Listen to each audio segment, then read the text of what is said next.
welcome to the Sanctuary, a safe space to speak from the heart. I'm your host, Israel. My guest today is someone I've followed for years and years and years. I had to go way down on my Instagram to find you. That's how long I've been following Jonny. Jonny is an artist. Like, you do cartoons, but I think you also, I know you don't like being called this, but you are the founder of Sadvember.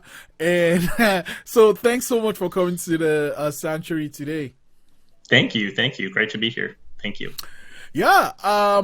Were you always drawing? Like, how did you get into drawing? Yeah, definitely.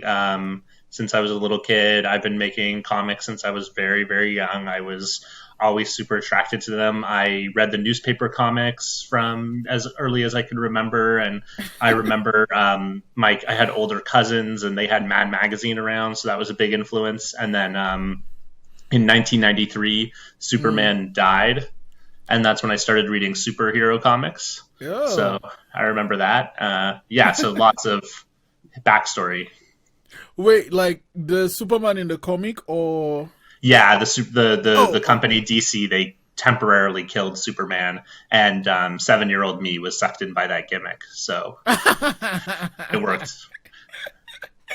Yeah, and then so it's one thing reading and being surrounded by all these things. And at what point did you start drawing?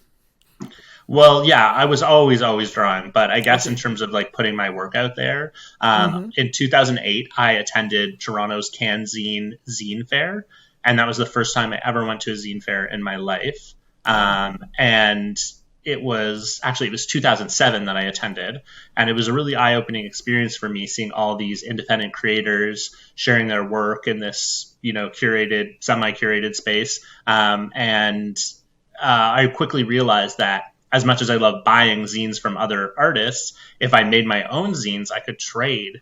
So the next year, I got my own table and I made a bunch of books and tried to trade with people, gave a lot away. But it was really cool intro to a path to sharing work.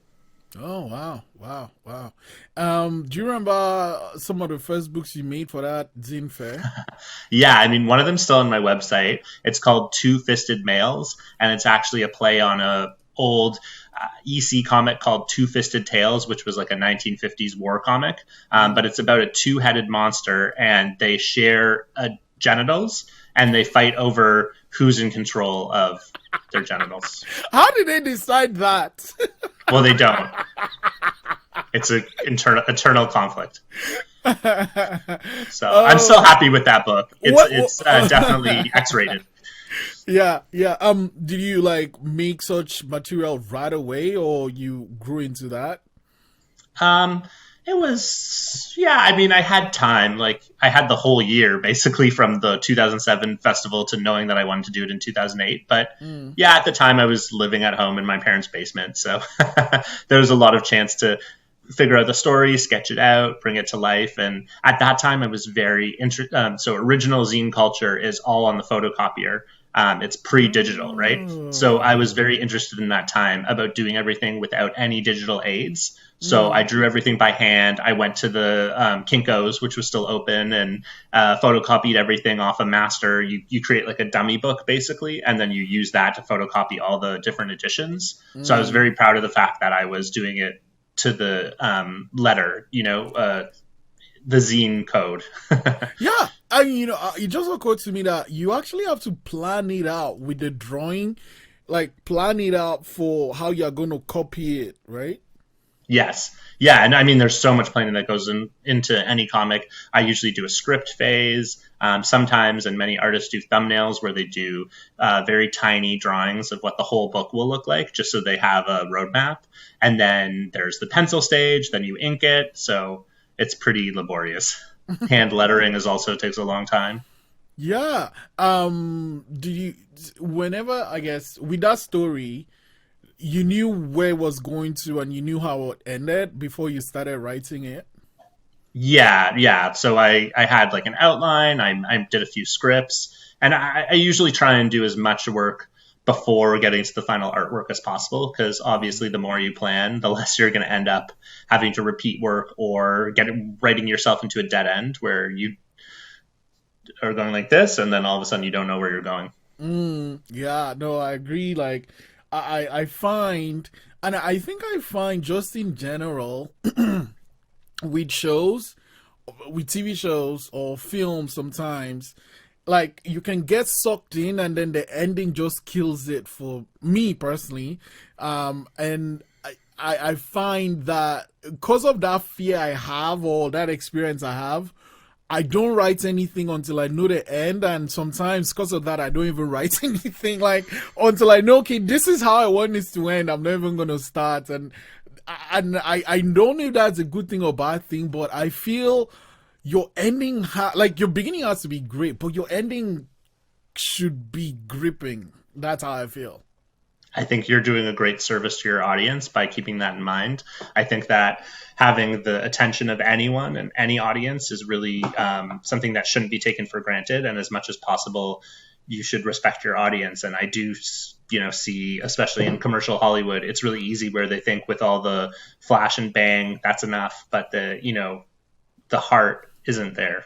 Yeah, we'll just put shiny stuff in front of their faces. So, you did this zine fair. Like, did you ever go to any like art school or? Yes. I went to graphic design school for a couple years, and so I've been working as a graphic designer ever since. And I actually have an MFA from a comic book school in Vermont. So Wow. it's like a program dedicated to making comics, and that definitely Holy accelerated my practice. So I'd always been making comics beforehand, but it was really valuable experience to work with industry professionals and level up that way. And also prior to that, I was making all different kinds of art, which I still do, but it was nice to hone into one media. So just know, my main mode of expression is comics versus doing like some paintings, some video, some other stuff. I was doing all kinds of stuff. So Yeah. What were some of the other kind of stuff you were doing? I still do to an extent, but I had a performance art practice where I had this character that was kind of like a fake hippie meditation wellness guru, but it was kind of like playing on the fact that many people who take up that space are fake. And What it was is kind of what was his name or their name? Gu Rotsztain. Like my handle is J Rotsztain, so it was like Guru plus J Rotsztain. And so it was kind of like basically like part of that project was the placebo effect is real. Like belief is stronger than any facts, right? If you believe something, no matter whether it's true or not, that's real. And playing on the good of that, because there's so much strength to that, and that's what spirituality is, that's what faith is, and that can give so much positivity. But then obviously there's a dark side to that where you have like QAnon and all these hucksters taking advantage of people's desire for connectivity and authenticity and preying on that. So I was kind of playing between like the innate human need for connection and the like way that people take advantage of that, unfortunately. Yeah.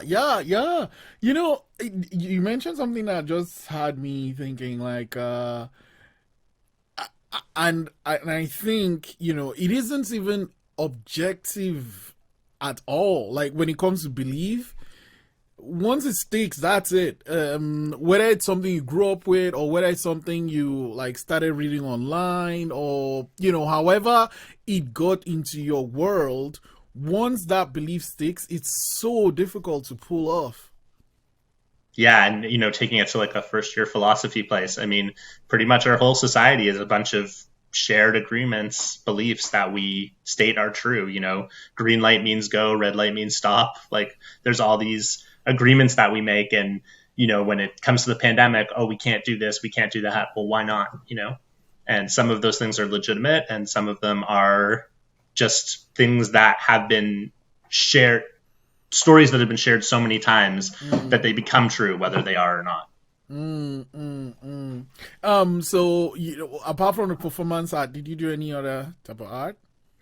Yeah, I was like doing paintings, and at one point I considered myself to be an amateur outsider artist. So outsider art is when wealthy, connected people find people who make art that aren't wealthy and connected, like very stereotypically prisoners, people with mental health issues, people from poor backgrounds, and they find their art and they declare it as genius and they bring it into the mainstream, into the gallery system. So this is like a long trope in the art Yeah. world. So who is the outside artist? The wealthy artist or the prisoner? In The this prisoner case? is the outsider. Oh. So there's this very famous example of this artist named, I think, Henry Darger, who was completely unknown, and he was like possibly had mental health issues or intellectual,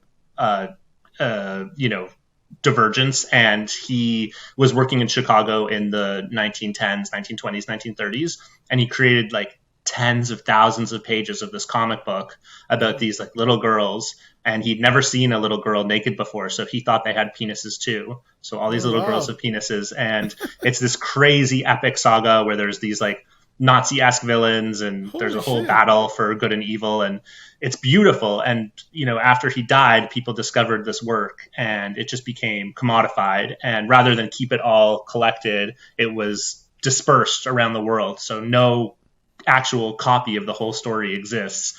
Oh, And wow. it's totally beautiful, but it's an example of, he didn't go to art school. He never was engaging with the formal art Mm. world. A Nova Scotia example is Maud Lewis, very famously. So Yeah, she they made the was, film about her. yeah, she was like a poor woman, rural woman. And I think the story is, don't quote me on this. Many people know more about this than me, but I think like someone she worked for as like a washer, doing chores for, discovered that she was this beautiful artist and brought her into the mainstream. So I think before she died, she did get to enjoy the experience of having her work celebrated.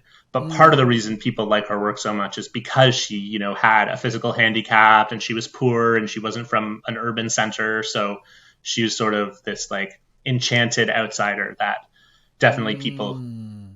there's good and bad to it. In some cases, it's amazing that, people who didn't have like an art school background are able to have their work shared and Yeah. hopefully profit from it. But at the same time, they are commodified and somewhat tokenized. Mm. You know, art is beautiful, but it's also There's commerce and difficult. creativity, right? As soon Exactly. as soon as the money, we need to make money to live for some Yeah. reason. That's another agreement we all agree to for some reason. But once the money enters into it, it's very hard to keep the genuine Yeah. spirit, right? Yeah. Often the capital eats whatever is actually good about it, and all you Mm. have left is the shiny thing. Yeah. And then the other thing again is value, right? Like like art there's a I think I don't know much about art, but there was this painting that is just orange, right? And it's like on like it's like three type of shades of orange, and it's like it's sold for millions and millions of dollars, and I'm like, how with the experience you have, right? Why do you think like how do you think art is valued, like artwork? Yeah, and a lot of it has to do with the context, So uh, I don't know that piece you're talking about in specific, but it sounds like modernism. And at the time of the modern era was like in art was like 1950s, 1960s. And after World War II, the Western world rejected the Baroque stuffiness of the previous art that came before it, like all the like Mm. ornate classical art. They wanted like simplicity, and they wanted, they didn't want a lot of meaning in their artwork. And Mm. so now when you paint an orange square, maybe anyone can do it. But at the time, it was a big deal. And then Mm. so that big deal is captured in that one work. And then the real thing is not so much that someone made that and that people appreciate it, but that there's someone wealthy enough that has the disposable income that they buy it. And then also, are they buying it because they appreciate it, or are they buying it for status and as an Yeah, investment, hoping that it is worth twice as much later? I have no clue. So I just did a Me quick neither. search, and it's by Mark Rothko, and it's Okay. called Orange, Red, Yellow, and it sold for $86 million. Yeah, I mean, I've heard of him before, so a lot, there's tens of millions of artists that we've never heard of, but I've heard of that artist. So. And then that kind of leads me to these NFT things. I don't know if you've heard of this, Yes, but unfortunately. like I don't get it. I don't get it. It seems to be a scam, so I don't think there's a lot to get. Anyway, so you did the performance art and you did the outside art, and how did you Fake outsider art, yeah. fake outside art? Because I was an insider the whole time. How did you narrow it down to comics? Well, yeah, I ended up in this school program, and as I was applying for it, I just realized, like, oh my God, like I've made a comic, at least one comic a year, every year since I was 5 years old, and I have them all. So Wow. I kind of realized, like, wow, like at first I had a bit of imposter syndrome, like, is this really the right path for me? Do I belong here? But I think that given my history, my personal history, I actually I love comics. I've read them my whole life. Actually, I'm a bit of an amateur comic historian. I know a lot about the history of comic books and artists and periods and stuff. And then I have this history of making comic work. So it just kind of was a natural fit. And in terms of before I became a graphic designer, I considered myself a writer. And many cartoonists, people who make comics are cartoonists. People who make animations are animators. An important distinction. But I consider myself to be a writer and graphic designer who makes comics, not an illustrator. So many people who make comics are illustrators, and then they end up turning that into comics. But for me, they're more like diagrams than they are like illustrations. So each of my comics is kind of like the writing comes first. I always write first. And then the images are just to kind of reinforce the text. And for myself, I honestly prefer reading a comic book to reading prose. I love prose and can read it, but I love having that interplay between the artwork and the text. And I find that they both support each other and reinforce each other in terms of conveying meaning. So ultimately, it's a richer experience. And yeah, so in terms of my leading up to comics, it's kind of from that frame as a writer who wants my writing to be pop more. And so I add this graphic design element to it, which is the illustrations. Wow. And then what are some of the things that you feel taking that MFA in Vermont influenced your work now? After, in what way was your work influenced after taking that MFA at Vermont? Well, it was just really the privilege of being able to have the 2 years to dedicate to this one craft. So if it wasn't for that experience, I would probably end up more or less in the same place I am now, but it would just take longer. So having that, like any school program, if you're really ready for it, you can dive in and you can dedicate yourself to your craft. So during that time, I did a daily diary comic for about 4 years. So every single day I would make a comic. And that was actually part of my imposter syndrome as well. I said to myself, if I don't make a comic every day, am I truly a cartoonist? No. Thankfully, I've outgrown that. And I know that even if I don't make a comic for a month or two, I'm still a cartoonist. But at that time, it was really important for me. And just the growth in my work was exponential, right? Because I was able to dedicate that time to it because I took the time to work on it every day. The 10,000 hour rule, I was just working at that muscle over and over again. So it was amazing in terms of technical skills I leveled up with. It was really cool to learn about the industry and the economics of it because, of course, it always goes back to that. And it was really cool to just be immersed with other creators who had the same passion that I did. I think my work didn't really change very much. I think I'm still kind of have the same voice and telling the same stories, but now it's just with a lot more grounding and depth to it. Yeah. So you mentioned imposter syndrome. At what point did you notice it was setting in, and how did you handle? How are you handling it so far? Yeah, it's always a back and forth. those voices in your head, that's just the doubt. And at the end of the day, you just need to trust yourself. I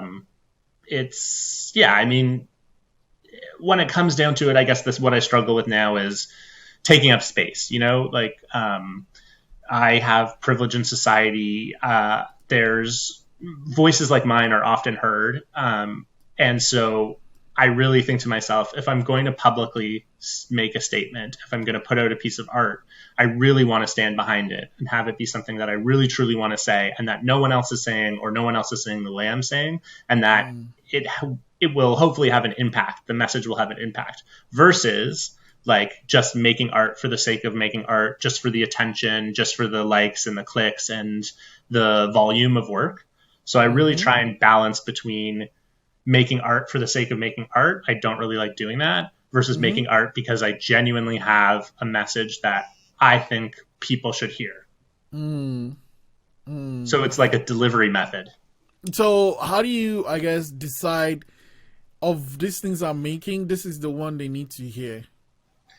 Yeah, it's on a case-by-case basis, but really I just look at, I follow a lot of other artists, cartoonists, but also across the board.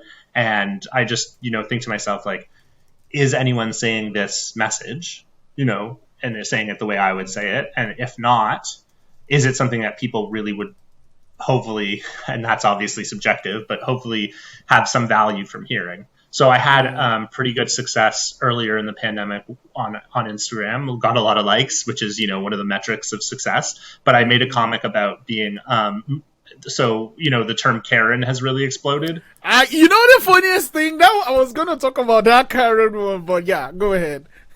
Well, yeah, I think even in the last year, it's really changed from being like a pushy woman to being racist. So, I appreciate that our culture is always evolving. But I feel like at the time I made the comic, it was a little bit less explicit that being a Karen automatically meant you were being a racist. And I made this comic about how my mother is basically a Karen and how I have learned a lot from her pushiness in terms of overcoming systems. So at its best, being assertive is great when you're dealing with like a bureaucracy, a corporation, a government, and you have an issue and you're being stonewalled and you need to connect with the person who's going to help you overcome whatever the systemic issue is, right? At its worst, it's like an oppressive citizen policing. So this comic is trying to capture, like, there's some good things about being assertive and being able to navigate systems. Just make sure that you're always punching up and not punching down, right? Like if you're yelling at the checkout clerk, that's not really going to make the policy of the corporation change. If you find the CEO and you yell at the CEO, maybe that will have an impact. So yeah, but that comic, I just felt like there was this whole Karen discourse going on. And I did feel like I had a perspective that wasn't being shared. And so I decided to put it out there. In the months since then, things really have changed in terms of like the definition of a Karen. And it does seem to be more like racist, just a code word for racist. So would I make that comic now? Probably not. Or if I did, it would be very different. And I would make sure to address that context. But, I can't go back in time. I was going to, speak up, ask you about that one. So it's great you brought it up. Because another one of your works, though, that I like is the video conferencing one, because we are doing this right now. I was like, when I said, I'm like, does he know that I want to talk to him through this medium? But what was the inspiration for making that one? Well, I have a day job. I'm actually off work today. I took a holiday for other reasons, but it's great that this interview worked out at this time. But I have a day job and I'm on minimum 1 video call a day, if not 5. And this is a casual conversation. We're just chatting, but at work, you're a little bit on display. There's a teeny bit of performance pressure, to be professional, to be showing that you're paying attention, to show respect to your colleagues. And I really noticed this thing. It hasn't happened once in this call, but where I'd get these itches. And basically the comic is about what different scratches mean. So the difference between scratching your nose, scratching here, and the different codes. And I was just I mean, I said in the caption, like, I'm not an anthropologist. If anyone thinks this stuff means different stuff, and also body language is cultural, so my cultural framework for what this means might be different than in a different culture. But generally speaking, like, I just found that I would get so itchy. I do still just get so itchy on these calls. But I decided to map it out and say, this itch means this feeling, like this is like, I'm not listening or doubt or whatever. It sort of has backfired because I do have a few colleagues who follow me. And now I tried to say to them that, like, I was just kidding. It really doesn't mean anything. If you see me scratch, don't worry about it. But I've noticed since I released that comment that if I do scratch, they look at me right away. So, I'm glad that I put that out there. It was fun to work on. That is another thing, though, that comes to mind. Like, you put yourself in your work. At what point did that start for you? And, like, does it ever get uncomfortable? Oh, for sure. It's just basically like write what and I'm not so interested in fiction, both as a reader and artist. Like, I do read fiction books and I love them, and I read fiction comics as well, but I'm really, really attracted to autobiographical memoir work. And I just feel like it has this truth to it. Like, I always say to people, a memoir doesn't even need to be true. It just needs to feel true, and it's enough. And it's kind of about the emotional connection and just, by exposing myself and being raw with my audience, I hope that there's more value to that than kind of hiding away behind a character. I've been doing it for really since I started the diary comic in 2013 was when I kind of solidified that mode. But I just have so many stories to tell. In terms of like comfort, discomfort, I'm actually working on a long form graphic novel about my family and my family history. And it's really raw, and it's taken me years. Like, I'm on year 3 of working on this thing, and it's because it's actually emotionally taxing to work on it, because it's about painful experiences that I've had and, growing up and stuff like that. So when I work on it, I have to really be in the right mindset to be able to go into that world and play in that world. And then I often need like long breaks because it's draining. I think at the end of the day, hopefully one day I'll finish it, an audience will see value in it because it's so real and because truth is its own reward. And the fact that, I like what I'm saying, but it almost doesn't matter what I'm saying as long as it's true. It happened, it's real. And that's kind of like its own tantalizing interest. Like, for me, I love other artists when they just overshare. Like, that's my favorite. So I just try and make the kind of work that I like to read. Yeah, that's a great approach. But like, well, I didn't know about this graphic novel you're working on.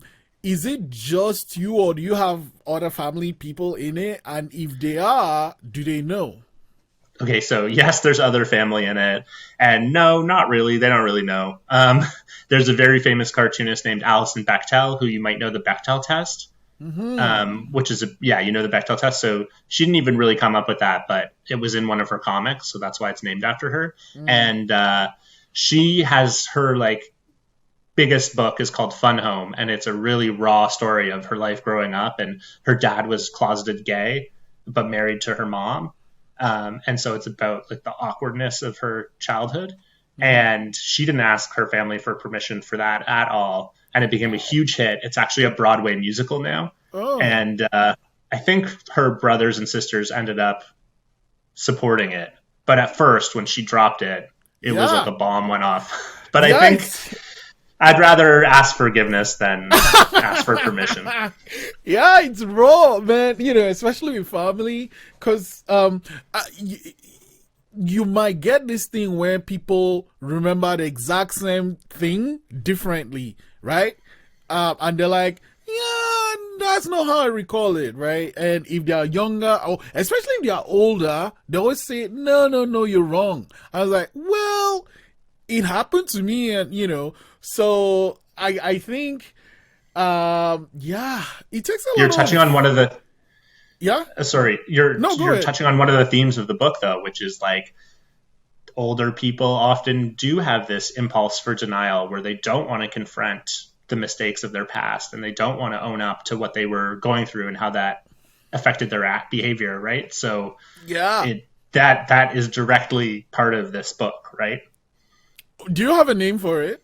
Yeah, well, I have this project called Self-Loving Jew, which is a whole thing. There's a I'm Jewish, and there's Yeah. this stereotype of the Yeah. self-hating Jew. Yes. So you've heard of it, yeah? Yeah. Yeah. Like, it's just a stupid stereotype that, if you're a Jew, you just hate yourself and your mom is.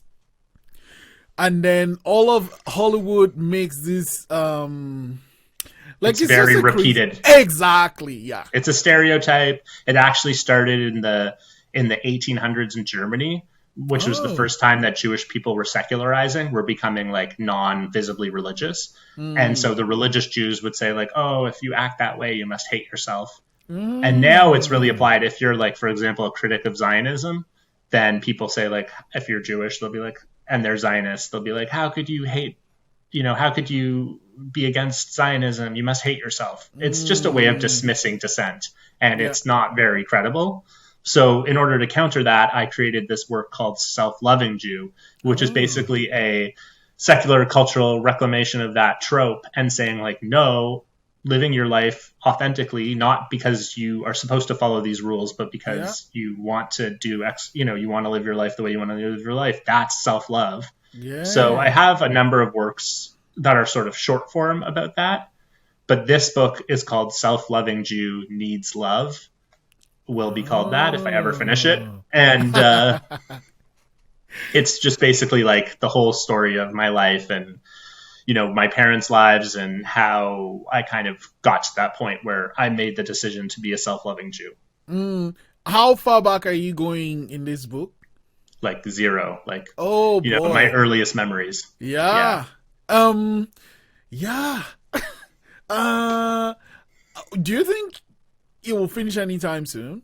No. I thought so. But like, okay, now you're working on this project where, you actually have to get into the state of mind to know, okay, I'm going to handle these really difficult things and like, I'm in the right mind frame to take care of that.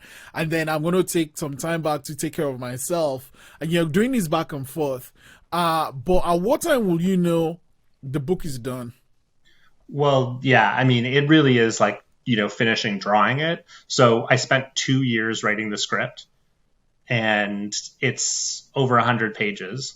Wow. So it was just a lot of work to get those ideas out in the first place and then shape them, because I had to it was like a sculpture almost. I had all the raw material, but I had to keep on working to get it into a narrative flow where it would be inviting for the reader. Because obviously I have all these ideas in my head, but if I just like blurt them out, it's not necessarily going to be a structured story in which I'm considering my audience, which is something I said earlier that's really important to me, considering the reader and how they're going to experience the work, not just my emotion as the artist.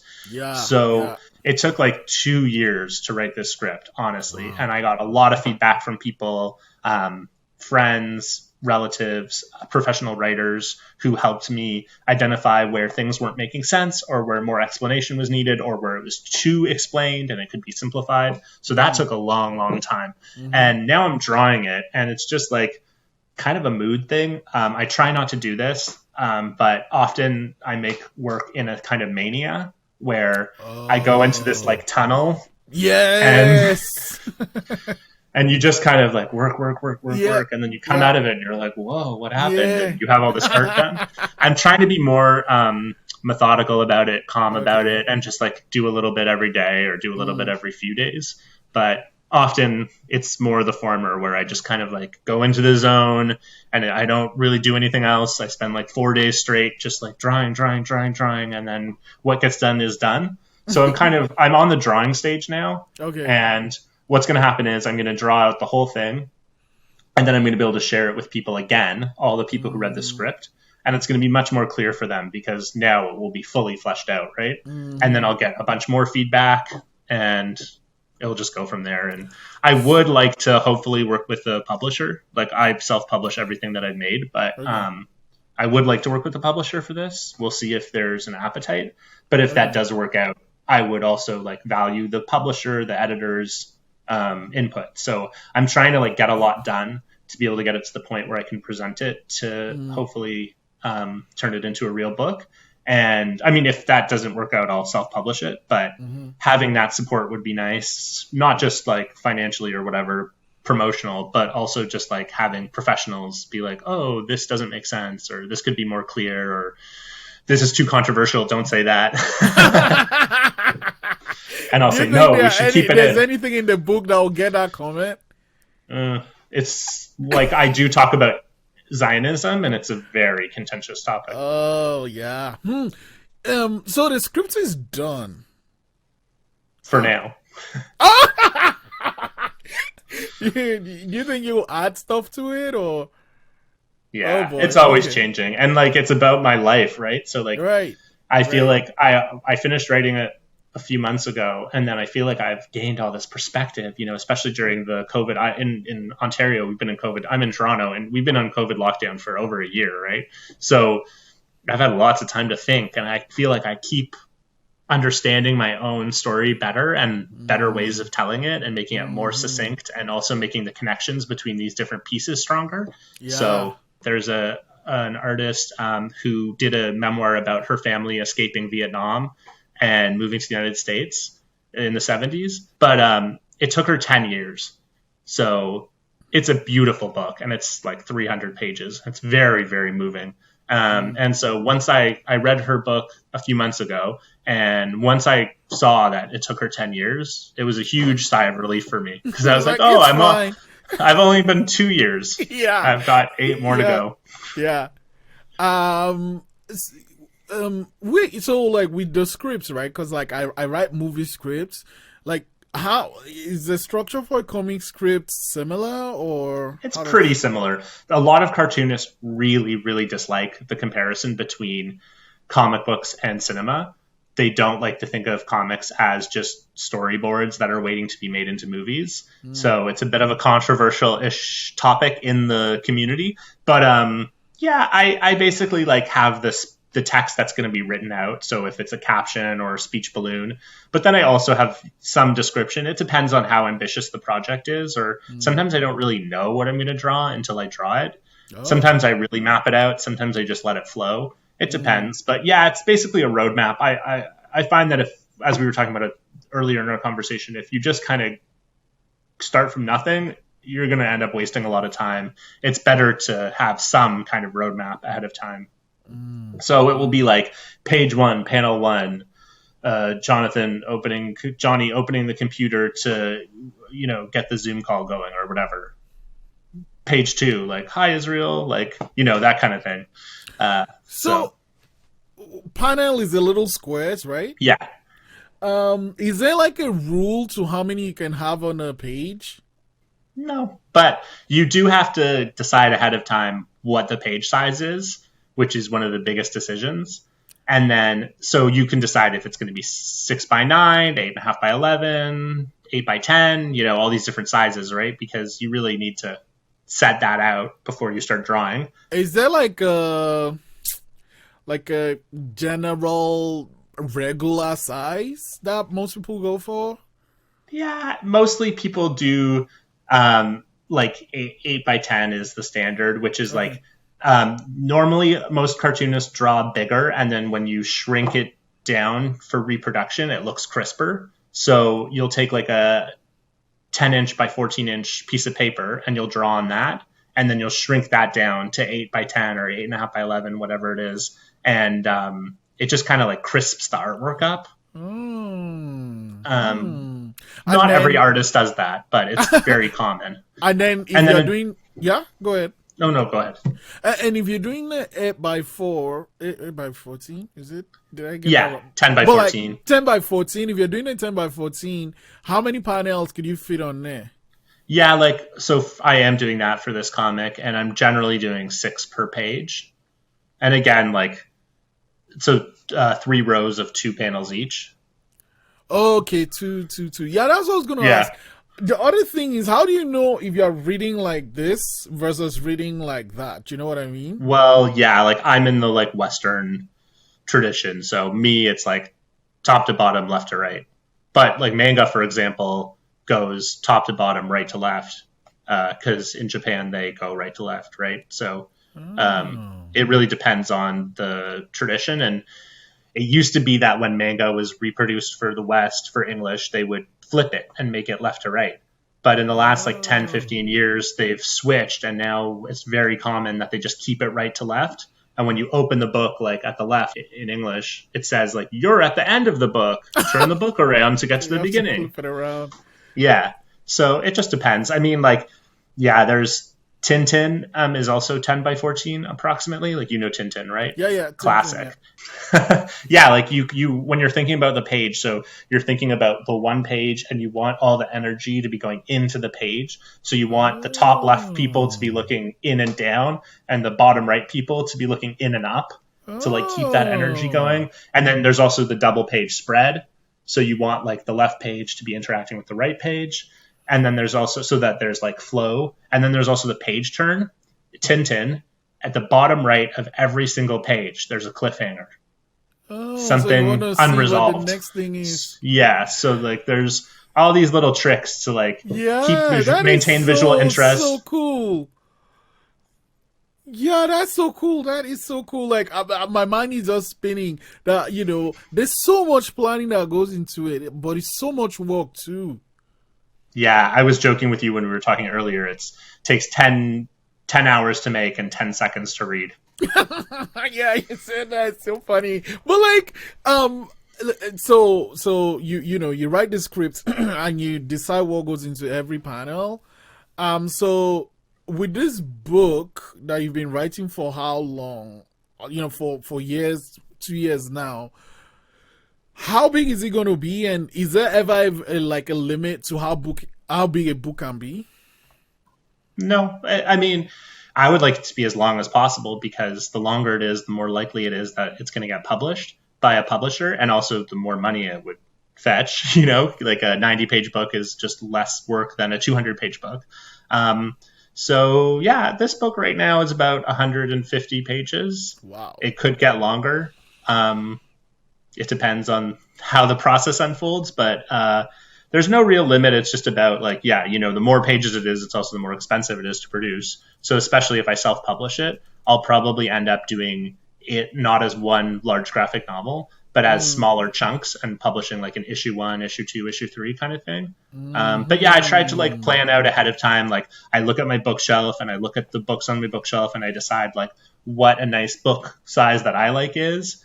And then I figure out like what the scaled up size of that is and go from there.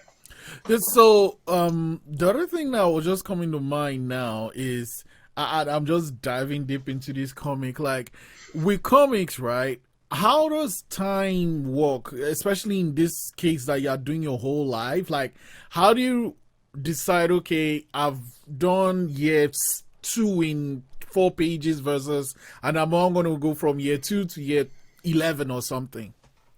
Yeah, that's a huge question. That's like the metaphysical question of comics for sure. I want to recommend. There's this seminal book called Understanding Comics by Scott Mccloud, All and right. he dives deep into that stuff.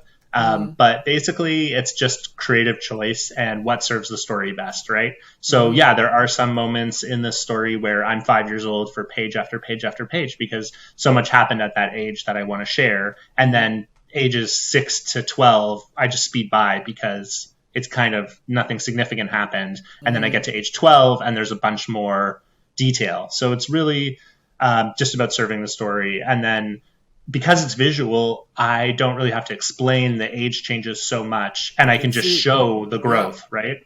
I can show like, from being a very small child to being a teenager, I can show that development. And because I've been drawing myself for so many years, I do have kind of like the way I draw myself as a kid, the way I draw myself as a teenager, as an adult, etc. And then, I'm a proud bald man, so it's very easy to differentiate between my child self and my adult self. There's a stark visual difference. Yeah, okay. I'm happy on about this book because it's to me it's really fascinating. But Thank you. one other thing that you do that actually, I love your work. But the one that really pulled me in was Sadvember. But before you get into that, like you love the tactile feel of drawing on pencil and stuff, but some of your work is digital. Like when did you do when did that evolution come in, and how comfortable is it for you, especially since you really love the feel of paper?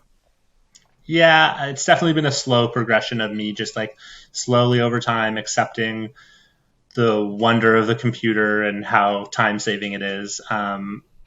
I, up until last year, was doing all my pencils by hand and many of my inks. And then what I would do is I would scan and I would bring it into Photoshop, and then I'd do touch ups in color. In last summer, I did bite the bullet and get an iPad. And now I'm drawing on the iPad. And really, that was about just utility. Like with the pandemic, it was just getting harder and harder to go buy art supplies. It just made sense to just get the iPad, and then it kind of is all digital. There's definitely some loss from that. Like I miss having the originals, but also, my storage space was getting full of all my old art, and it's definitely easier to just buy a hard drive. But it's a balance. I mean, I think with my style, it doesn't really make a difference.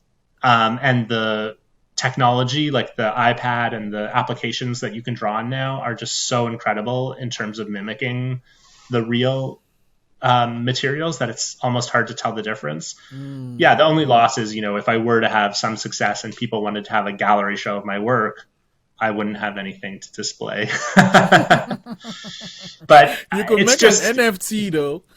Oh yeah, great. I look probably not, but if I'm desperate, we'll see. But yeah, I it's just a balance. Like I love the traditional media, but at some point in time, I see what people are able to accomplish digitally and how much faster it is. Like you can just edit so easily, right? That I just decided that it was time, and I'll always go back and forth depending on time and space. Yeah, so I want to end with Sadvember because like that's my thing. Why do you do it, and how do you even decide the daily themes? So Sadvember actually grew out of my diary comic practice. I had been doing the diary comic for 4 years, and then I kind of had like a crash where I was just doing too much and it was unsustainable, and I needed to give something up, and it was very sad for me to give up the diary comic. But then I started doing Inktober, which is a month. It happens in the month of October every year for many years, and it's basically like an online challenge where there's daily themes, and you're asked to draw an ink drawing every day for October. And I love Inktober. I think it's great. I think it's great that it encourages people to make work, and that there's a platform for people to share work.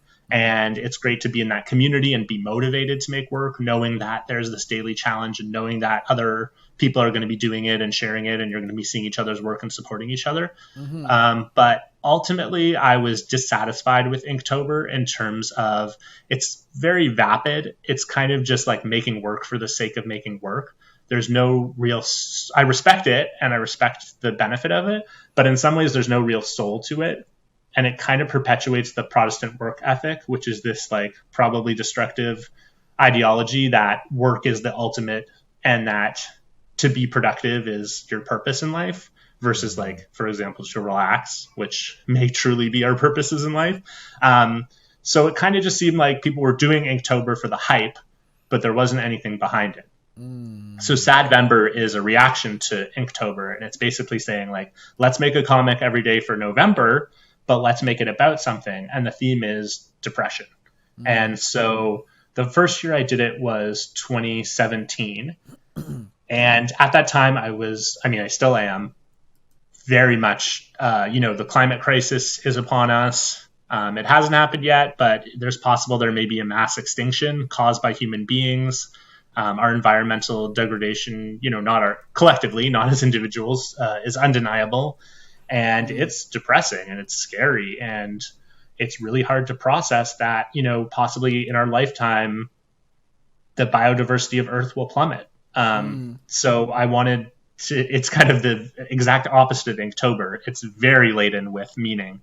And so I did that for the first year, and it was really well received, thankfully. So I decided to do it again in the subsequent years. And I decided, I started doing therapy in 2017 for the first time. And so I decided to do 2018 and 2019 about my therapy journey. So really it was like a diary comic, like just saying like, this is what happened in therapy. This is what I was feeling. This is what we talked about. This was the impact. This was the revelation, etc. And so it was just, it continues to be sort of like a send up parody of Inktober, but every year that it goes on, it takes on a life of its own in terms of, and in terms of like having actual content to it. And then it kind of parallels like the societal acceptance of mental health issues has really increased. So, 10 years ago, it was still really stigmatized to talk about anxiety and depression, talk about mental health issues. Now I feel like maybe it still is stigmatized in many ways, but at least on the surface, it is something that is embraced and understood that many, many people deal with. The majority of us deal with it, right? So having a platform to share those ideas has been really helpful for me, like in my therapy journey, for me in my art practice. And I have encouraged others to participate in the same way that Inktober is for everyone and is public and participatory. And so you yourself have participated for the last 2 years, I believe, which has been great to see. And others have participated. I don't have a huge online presence. It hasn't gone viral yet. Maybe one year, it will become a mass phenomenon. But in the meantime, it's just nice for me and anyone who knows me and feels they get benefit to participate. And so it's like a daily challenge, but with heart. And in terms of the themes, like people, so for Inktober, they actually released like an official theme prompt list. Like the person who created Inktober does it, but then a bunch of other artists also create their own prompts. And that's really helpful to the participants because it gives them something to do every day rather than being left on their own.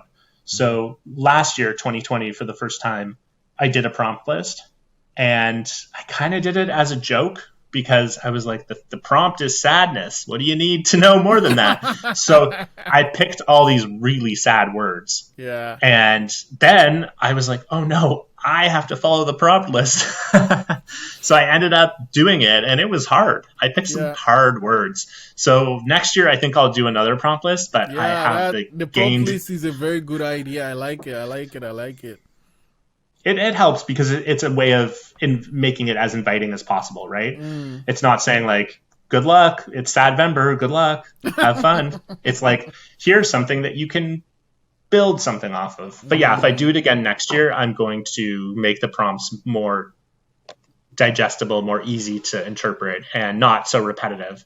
Because I did words like melancholy, doleful, like sad, and it's just basically the same word over and over again. The last two or the last three were sadness. Yeah, and that was part of the joke, right? I was like, what do you want from me? I can't even think of any more of these. So, I mean, in some ways it's all pretty self-directed, like for my own self and just my own sense of humor and reacting to internet artist culture, which in some ways is amazing and supportive and inspiring, and in other ways is very toxic and competitive. So kind of like playing with that. But next year will be the 5th year of Sadvember, and I'm going to release a prompt list that hopefully is more digestible. And for 2020, I actually didn't do autobiographical. It was still autobiographical because of course, but I created like a shape and had that shape be the messenger. And it was because 2020 was a hard year for so many people, and there's a lot of real, beyond just the regular mental health of surviving capitalism. With the pandemic, it was extra challenging. So I felt like no one needed to hear about my therapy in 2020. Like that was it was just not the right talking about taking up space and using my platform and what do I share on my platform, it just felt like if I was like, oh, I did therapy for the last year, it would be kind of out of touch with the reality of the challenges of the pandemic. So I decided to do this more universal character. And that was really well received. I was really surprised and pleased because the more simple the character is and the more neutral the character is, the more people can relate to it, right? Yes. So if it's a drawing of me, it's possible that people will be like, well, I'm not a white man, so I don't care about this white man's problems.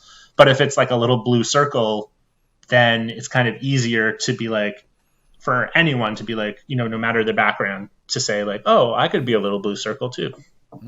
So it was cool to push myself and realize like, is there really value in the context of the winter pandemic to share like, I went to therapy every week, or is it better to universalize it? So that was like an adjustment on my part to make it as welcoming as possible. Well, you know what? I do hope you do it this year again for sure. Cause like, I find that apart from the community, even though it's online, it makes, so I try to make some time for myself to like reflect on just things and myself. It's really helpful, and then especially having those prompts are like super helpful too. Well, thank you for that feedback. Thank you for participating. It's, we all have our own sadness and pain, and if there's an outlet for it, hopefully it just makes it a little bit more bearable. So yeah, I'm definitely going to do it again for 2021, and I'm definitely going to do a prompts list. I haven't decided yet whether I'm going to go back to being autobiographical or if I'm going to stick with my shape. We'll see. I actually decided in 2020, I decided the day before. Like I'd been really, really going back and forth. And then all of a sudden it was Halloween and I was like, oh, I have to make a comic for tomorrow. So I just went with my instincts. So we'll see what happens. But yeah, it's definitely going to happen. And then maybe after 5 years, I'll see if it's worth doing again. But I have a feeling that I'll keep doing it for many years to come. Okay. Inktober just gets more and more popular every year. So I just want to make sure that there's this alternative. Man, Jonny, I could keep talking to you. So I just want to say thank you first for coming to the sanctuary and for sharing and for making comic make sense. Like I read it, but like there are things you don't think it's done, and then when you mention things like actually having people look up or down, or like having pages interact, and it's like, or having the last panel be a cliffhanger, it's like, oh man. So it's like all these thoughts is being put into this piece of work I'm holding. So like I learned a lot today, and I think we should do this again soon. Thank you. I'm very grateful to be a guest and to be able to talk to you and talk, speaking about myself. I learn about myself, and your questions are so thoughtful and inspiring. And yeah, I definitely welcome being in touch and hope to return. Thank you for your time and interest.